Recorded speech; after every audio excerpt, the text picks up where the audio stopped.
Takže Boreas nie je sever. To je tu, pretože horí, pretože je horská krajina. Boreas mal byť severný vietor. No ale severný vietor, a tu v Európe, je studený.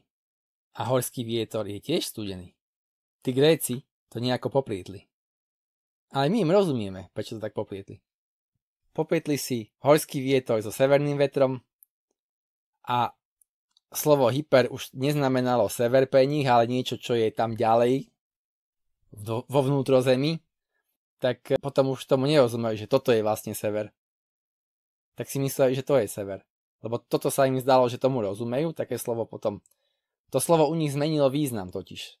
Tak toto slovo stále poznali a písali si, že mu rozumejú, aj keď mu už nerozumejú v tom pôvodnom význame. No a potom si to nejako domysleli s tým Boreasom tu.